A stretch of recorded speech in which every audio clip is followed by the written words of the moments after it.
Selamat malam, selamat datang di Rosi Spesial Pemilu yang menjadi bagian dari 48 jam non-stop mengawal suara pemilu 2024 di Kompas TV. Berdasarkan hasil hitung cepat Litbang Kompas, Pilpres berlangsung satu putaran. Dengan suara paslon Prabowo Gibran unggul di kisaran 58%. Sementara berdasarkan hasil hitung cepat Litbang Kompas untuk pemilu legislatif, 5 partai politik teratas yang masuk parlemen adalah PD Perjuangan, Partai Golkar, Partai Gerindra, PKB, dan Partai Nasdem. Secara keseluruhan, dari 8 partai politik yang diperkirakan masuk ke Senayan, jumlah suara partai politik pendukung Prabowo Gibran di kisaran 42,87%. Dan di luar itu ada 45,32% suara partai politik di luar koalisi Prabowo Gibran. Apakah ini tanda awal akan adanya kekuatan baru di luar pemerintahan Prabowo Gibran? Sudah hadir bersama saya 5 narasumber pilihan. Di antaranya saya mulai dari paling ujung, yaitu Bung Muhammad Kodari, Direktur Eksekutif Indobarometer, sang pencetus satu putaran. Lalu ada Ibu Siti Zuhro, peneliti utama Politik BRIN. Dan ada Bung Rocky Gerung, pengamat politik, no Rocky no party. No Rossi, no konstitusi. Dan no oposisi. Dan ada Bu Alisa Wahid, ia adalah salah satu penggerak dari Gerakan Nurani Bangsa. Dan last but not least ada Bung Ep Saifullah Fatah, ia adalah CEO Polmark Indonesia. Selamat malam Bapak-bapak dan Ibu-ibu. Selamat malam. Saya mau masuk dulu pada pandangan Anda dan penilaian Anda pada hasil pemilu presiden yang baru saja kita laksanakan kemarin. Di mana satu putaran itu tidak lagi menjadi yang disebut dengan angan-angan atau ambisi, tapi diperkirakan satu putaran dengan kemenangan yang disebut kemenangan telak. Saya mulai dari Bung Rocky dulu.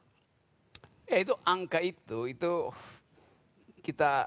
bukan kita persoalkan, kita hanya bertanya apakah itu angka elektoral atau angka moral. Kan itu problem kita hari-hari ini tuh.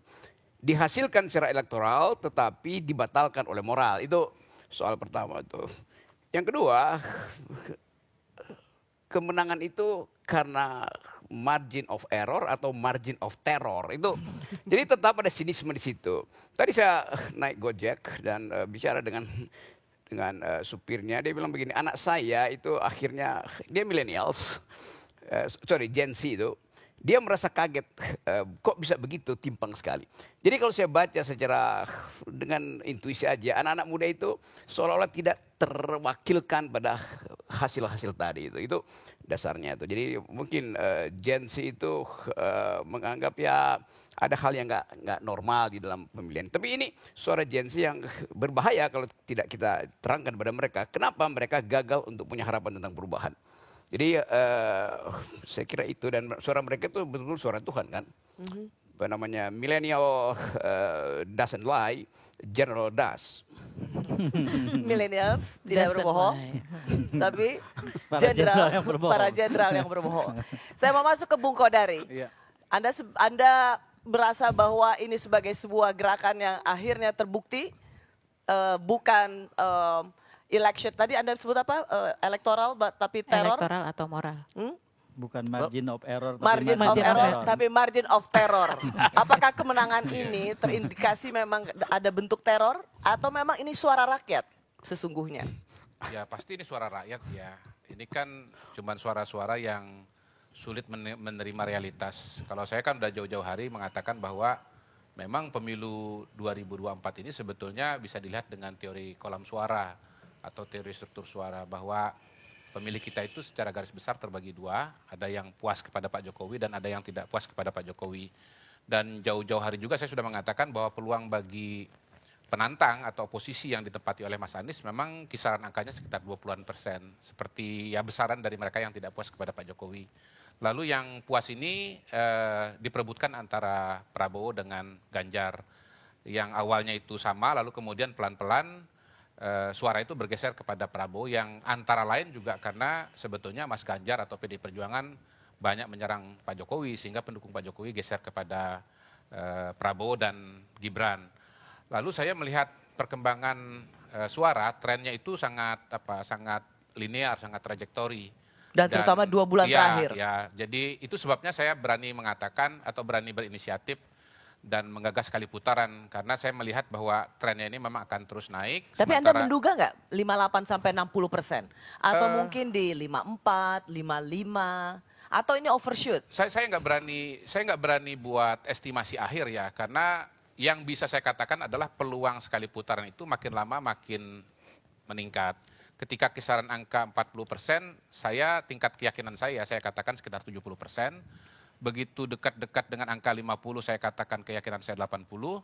Dan begitu sudah tembus angka 50%, saya bilang keyakinan saya 90%. Tidak 100%, karena 10% wilayahnya yang maha kuasa. Begitu. Tetapi karena saya biasa trading saham, dalam trading saham itu kita punya satu fenomena yang namanya itu resisten. Ya, pokoknya. Tapi pertanyaan saya adalah, Anda nyangka nggak kisarannya di 58, bahkan ada yang 60% lembaga survei yang menghitung cepat? Bisa saja, karena waktu survei terakhir itu kan 52, kalau ditambah dengan margin of error sekitar 3% atau pengalaman sebelumnya 3%, maka sebetulnya angka 55 itu ya kira-kira kisarannya sebetulnya 55. Bahwasanya kemudian itu rally ya, istilah saham lagi nih, kalau itu rally kemudian ke 58, memang sesuatu yang mengejutkan. Tapi menurut saya di situ sebetulnya ada satu fenomena bahwa sebetulnya pendukung 02 ini adalah silent majority. Silent majority? Silent majority. Jadi banyak pendukung 02 yang sebetulnya tidak atau belum mengekspresikan pandangannya karena adanya act of terror ya dari tokoh-tokoh 01 seperti atau 03 seperti Bung Rocky ini begitu, mengatakan ini adalah sebuah kesalahan moral, ini adalah sebuah tindakan yang tidak bisa dibenarkan. Jadi mereka malas. 05 bukan 03. Jadi mereka malas untuk menjawab itu, dan menurut saya sih Pilpres 2024 kemarin itu yang angkanya 58 adalah jawaban dari silent majority ini. Bahwa sesungguhnya teror. Ada nggak salah menafsirkan silent of majority? Silent of majority itu adalah suara-suara yang tidak ingin terdengar, yang takut berbeda dengan kekuasaan. Silent majority itu definisinya adalah mereka yang puas kepada Pak Jokowi. Ada dua kategori silent majority. Konteksnya begini, kalau mereka sejalan dengan Pak Jokowi, sejalan dengan kekuasaan, mereka nggak perlu silent. Orang yang butuh silent adalah yang takut berhadapan dengan kekuasaan. Silent majority itu adalah kalangan menengah ke bawah ya. Pendukung Pak Prabowo ini kalau kita lihat di survei itu kan menengah ke bawah. Orang-orang yang relatif tidak punya akses kepada media. Mereka bukan guru besar yang kalau pakai baju toga lalu kemudian akan disorot oleh media begitu. Mereka nggak punya akses itu. Jadi suara artinya mereka nggak kedengaran. Anda lebih melihat mereka takutnya justru sama Bung Rocky begitu. Ya, yang diteror pada hari siapakah Rocky Gerung? Dia tidak berada dalam kekuasaan. Ini justru datang dari fellow citizen yang mengatakan bahwa Anda itu tidak bermoral dan pilihan 02 tidak bermoral. Jadi mereka diam saja dan mereka membuktikan suara mereka pada 14 Februari kemarin. Oh, diamnya terhadap gerakan-gerakan moral itu. Saya berikan kepada Bung Eep. Saya mau menerima ajakan Kodari untuk menerima kenyataan. Jadi Pilpres 2024 itu mengingatkan kita tentang terjadinya 3 kenyataan. Kenyataan kerja elektoral, kenyataan mobilisasi non-elektoral, dan kampanye 1 putaran. Ini 3 hal yang menurut saya saling berkait. Kerja elektoral yang terjadi itu dari 5 set data yang dimiliki oleh Polmark Indonesia, naiknya Prabowo Subianto itu hampir sama persis dengan besaran turunnya Ganjar Mahfud. Jadi memang secara elektoral, kantong-kantong suara yang disasar oleh 02 adalah 03. Penjelasannya adalah tentu saja karena ada tumpang tindih yang amat sangat tegas di antara basis pemilih Jokowi, Prabowo di satu sisi dengan Ganjar Bu Mega di sisi yang lain. Karena ada kemiripan. Betul, dan itu sebetulnya dari kantong yang sebelumnya sama. Jadi inilah kerja elektoral yang bisa kita lihat. Karena itulah ketika di akhir tidak ada rebound dari 03 dan akhirnya 03 terpuruk di bawah 20%, maka ketidakseimbangan terjadi. Dikarenakan sebab itulah kemudian terlewatilah angka 50%. Yang kedua menurut saya kenyataan yang juga penting adalah mobilisasi non-elektoral.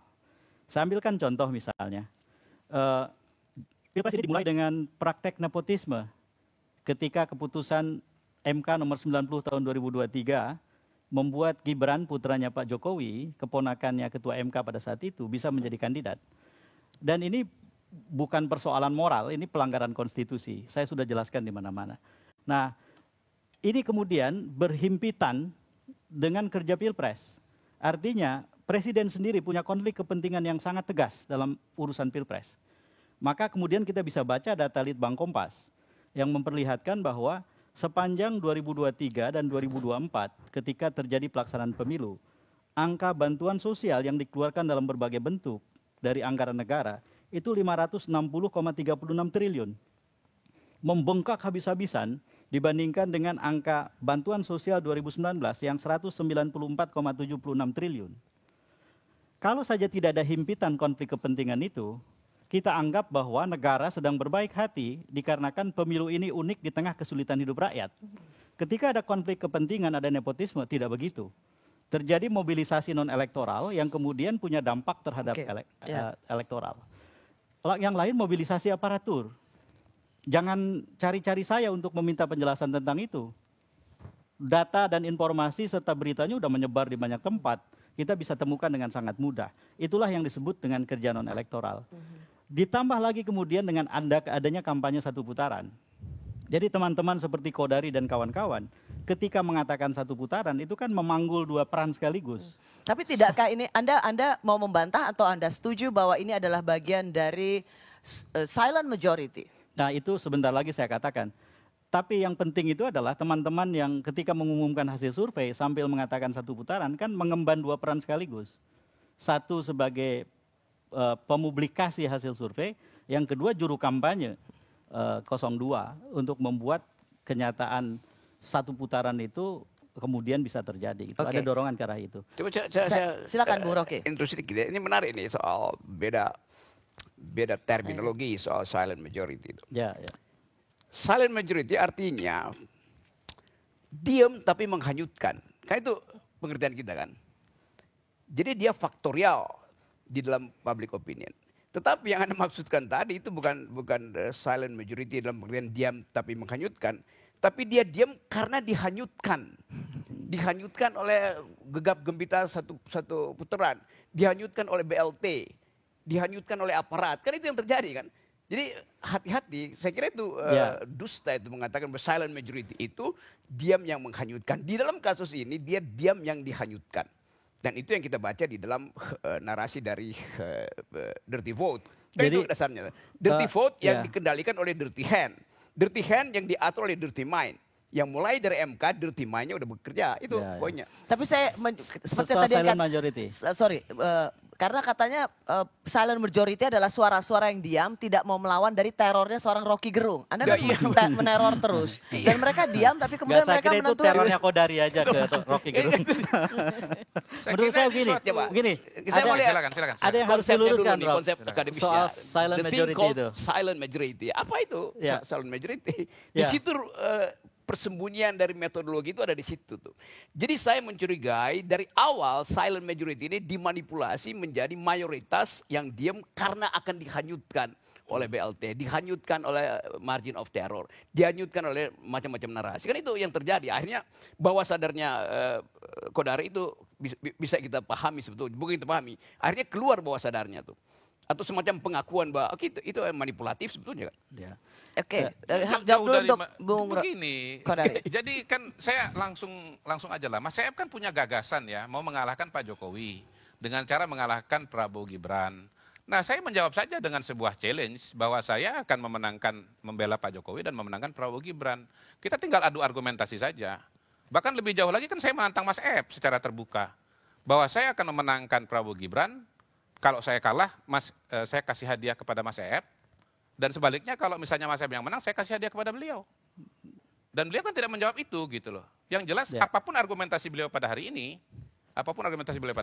yang benar rakyat memilih Prabowo Gibran dan menang sekali putaran. Ya. Jadi ini adu argumentasi biasa saja. Bahwasanya argumentasi Anda nggak diterima orang, ya diterima saja bahwa argumentasi saya lebih kuat, lebih relevan bagi masyarakat. Oke, dua hal. Yang pertama soal ajakan taruhan itu ya.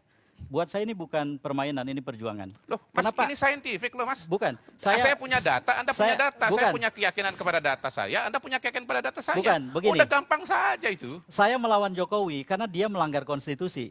Ini tidak ada kaitan dengan kalah menang, Kodari. Loh, jelas kalau dong. Seseorang kepala negara melanggar konstitusi. Jokowi itu dari Mas Saeb. Kenapa Betul, sekarang betul. Mas mengatakan tidak ada kata mengalahkan? Mas jelas-jelas mengatakan kok berulang kali dalam berbagai forum podcast mengalahkan Barusan Jokowi. saya taping podcast saya sendiri. Iya. Dan saya mengatakan bahwa saya tetap ingin mengalahkan Jokowi. Jadi tidak ada koreksi soal itu. Iya, Yang saya maksudkan tapi adalah mengalahkan gini, Jokowi gini dengan Ros. cara Ya, mengalahkan sebentar, Prabowo Bung Gibran. Tori, Buktinya Prabowo Gibran menang. Kita berdasarkan dengar dulu hasil Bisa, konteks dari bisa dari survei. saya Bung minta waktu bicara? Ya silakan. Ya, saya bicara. Jadi ketika seorang kepala negara melawan Melanggar. hukum, melanggar konstitusi, saya harus berdiri di situ dan berjuang untuk tidak membuat orang ini menang dengan segala caranya. Ketika kemudian itu saya lakukan sampai dengan akhir, yaitu perjuangan.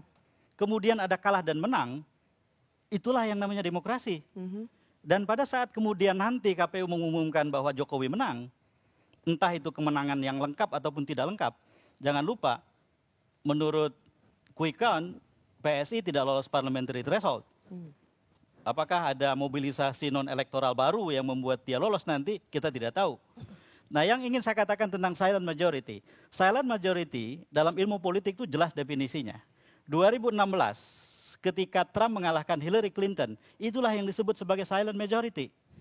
Ya. Betapa Trump itu sangat menakutkan buat banyak orang Amerika. Dari narasinya, dari cara dia berdebat, dari ketidaksopanan bahasa tubuhnya, dari cara dia melecehkan perempuan dan seterusnya. Orang takut untuk mengatakan saya mendukung Trump. Ternyata tiba-tiba silent majority itu yang kemudian membuat Hillary kalah dari Trump. Lalu yang kemudian kita jadikan perbandingan adalah ketika Biden menang. Biden menang itu adalah rekor partisipasi politik di Amerika dalam Pilpres mengalahkan 2008 ketika Obama mengalahkan rekor tahun 1960 ketika John F. Kennedy jadi presiden. Apa yang kita katakan tentang kejadian menangnya Biden? Itu bukan silent majority. Orang seperti J.Lo, Jennifer Lopez, yang tidak pernah aktif berpolitik, tiba-tiba menggalang Latinos. Orang seperti LeBron James, NBA superstar, yang selama ini tidak pernah berpolitik, tiba-tiba berpolitik. Mereka tidak silent. Kenapa mereka tidak silent? Yang dilawan adalah orang yang memang tidak menyenangkan untuk didukung. Dan sedang berkuasa. Sedang berkuasa. Nah, jadi keadaan 2024 itu bukan silent majority. Ini seperti Donald Trump yang menang. Kalau di sana itu Biden-nya yang menang, ini Donald Trump yang menang begitu. Namanya Joko Widodo. Itulah bedanya. Jadi ini bukan silent majority. Jadi baik Kodari maupun Bung Rocky dan Bung F, kita tidak memiliki kesepakatan soal silent majority. Sementara Anda sendiri menganggap ini adalah silent majority. Padahal the revenge of silent majority against the elites. Padahal sesungguhnya, padahal dalam banyak literatur silent majority itu sesungguhnya melawan kekuasaan. Tapi nggak apa-apa. Kalau buat yang menang beda pun nggak apa-apa. Bebas. Yang menang bebas bikin apapun dan bebas menganalisa teori baru. Kami kembali sesaat lagi.